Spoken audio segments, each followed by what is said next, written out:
Hello, this is Andy's Golf and Travel Diary here on the 18th at TPC Sawgrass Stadium course with the 2013 tournament chairman, Robert Davis. All right, glad to be here. You, sir. Yeah, good to be here. You're only, what, 3 years away? Only 3 years removed, that's right, yeah. It seems like it was yesterday. It's amazing how time flies. After all those years of building up to that, now you're like royalty. You get to come here and really enjoy the ambiance. I'm a has-been. That's all right, but they still treat me pretty nice. No, it's very nice to be able to come and see what this tournament, how much it grows every year. It's amazing. Great. Well, you got some time maybe to take me back a little bit, look at some memorabilia and tell me some stories?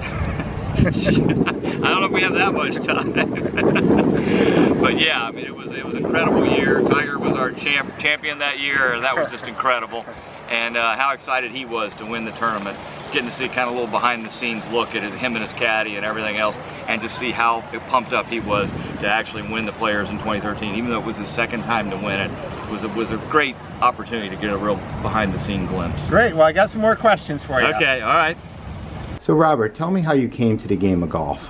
How I came to the game, my father was a big golfer. So I grew up here in Jacksonville, and my father played at Deerwood Country Club, which was the original home of the Greater Jacksonville Open. And so he played a lot of golf, and so obviously he tried to take me out and teach me how to play golf. And way back when, I was a standard bearer back at the old Greater Jacksonville Open. I helped rope the course. So I've been around this tournament in golf since very early in my life, when I was a kid. How did your father come to the game of golf? That's a good question. Okay, so my father grew up in San Diego. My father grew up in Coronado, and went to Coronado High School, and he was a good athlete. He was basketball, football, baseball, all that stuff.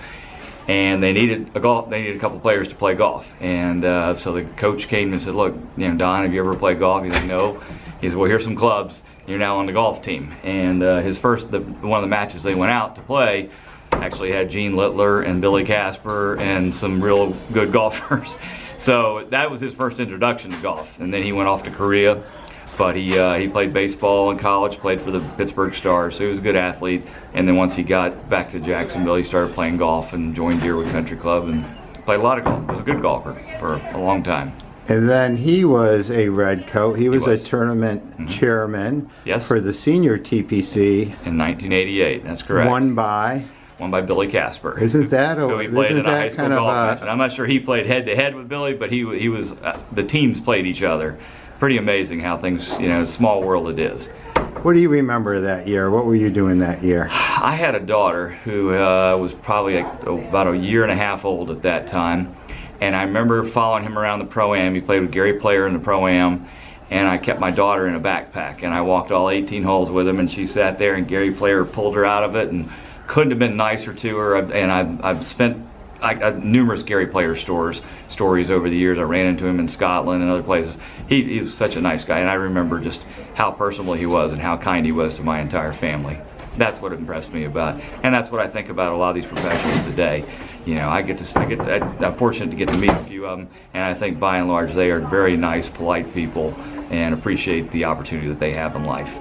Now I think it is true that back in the day when Dean Beeman had the PGA Tour up in D.C., he came to Jacksonville, and one of the keys for him to select this as the site to bring the tour to was the volunteer organization of the then Jacksonville Open. It was the Greater Jacksonville Open, and he came to what we called the GJO at that time and saw the organization of the volunteers.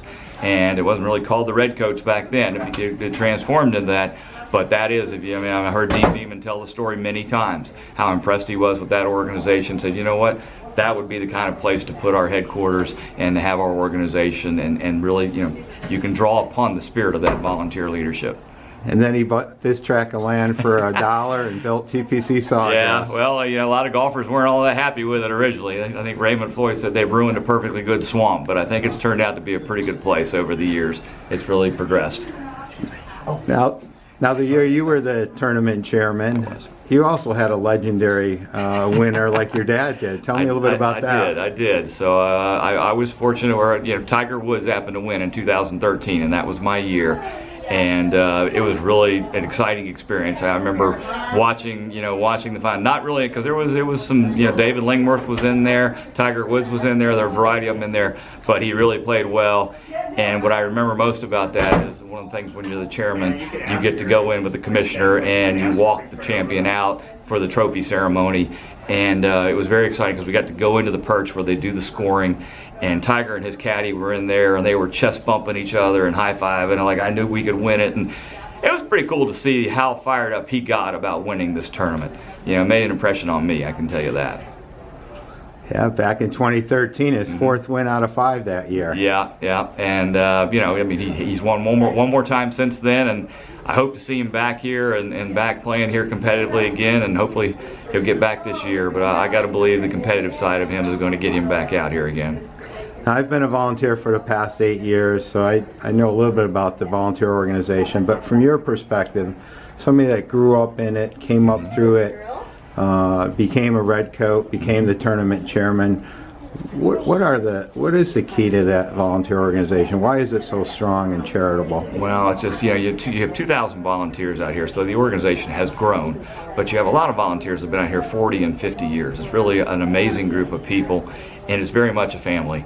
So we don't see each other all year. A lot of them come from out of town. I think we have volunteers come from like 38 states to be here and work this tournament, but it's like a reunion when you get here. Like today's Tuesday, so today's kind of opening day. Although we've been out here a lot of days, but today's the first actual day of tournament play or practice round, and you really get to see everybody, and it's very much a camaraderie, and just seeing what it means to everyone that's out here, and then realizing by giving their time and energy what they're creating. And we created $8.1 million of charity dollars that went into Northeast Florida last year. And all that money stays right here. And every October and November we get to do Redcoat Ride Out and hand out checks. And when you go to the City Rescue Mission or Metro Kids or one of these organizations and you hand them a $25,000 check or a $15,000 check, what it means to them, and it really is incredible to see the impact it has on the community. And I know these volunteers understand that, and what it does for the military and everything else. It's pretty incredible, and so that really what keeps this group together and keeps them working as hard as they do. Tell me what you love about the game of golf.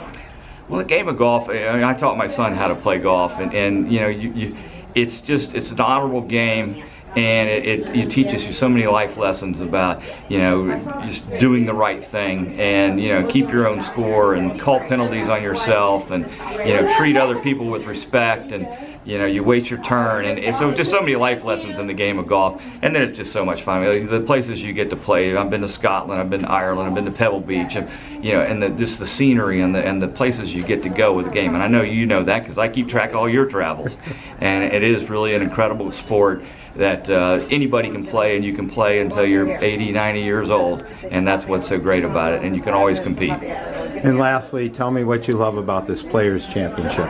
Oh, it's so much fun. I mean, it is a great championship, first of all. I mean, the golfers, I see what it means to them, but then the volunteer organization, the impact it has on my community here in Jacksonville, I just love everything that it does, and creating opportunities for people, and just what it does to change lives in this community. It really does. I mean, everybody thinks about it as a golf tournament. It's so much more than that, and that's what I love about it. And I love the tour staff, and I love the volunteers and everybody that we work with. It's just a lot of fun to put on.